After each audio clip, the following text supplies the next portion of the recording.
I will forever judge you by the past you have weaved through your very own actions. You are a weak man, one whom I shall not be as weak as.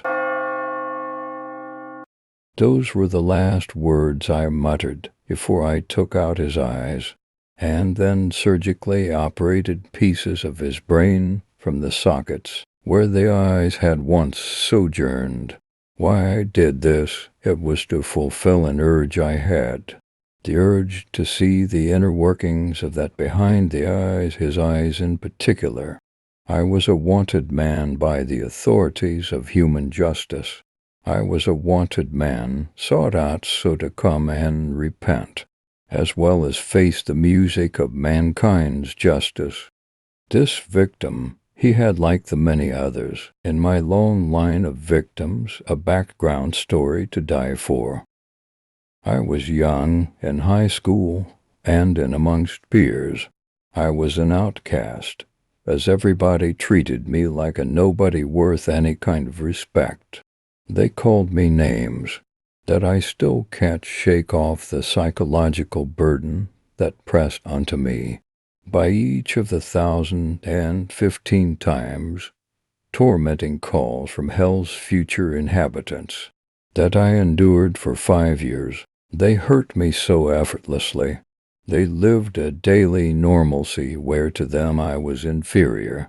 I deserved not even a sliver of decorum to bear. I was an outcast, a nobody, but an insult dartboard for them to chug at their best attempts to a bullseye.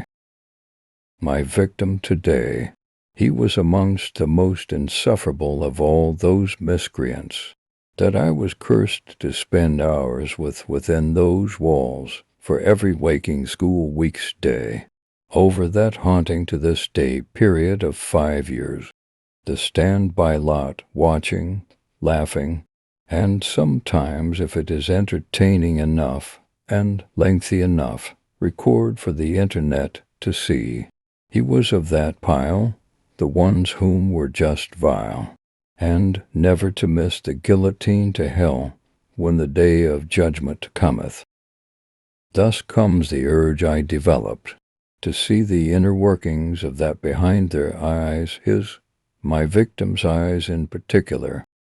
Will this find me solace as to what I yearned to know when I first decided on this journey, the journey of a dozen victims?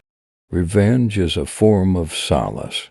It is a solace greater than that received from a waiting on karma to take care of things, as you may know that karma is often a slow poison, of which does not stop the bad or historically bad from starting to believe themselves to have been in the right or just in their unbecoming actions of vile inhuman essence.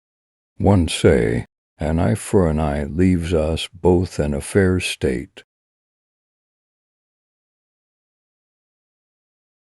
This was an introduction to my journey of revenge and redemption, all in the name of solace and good.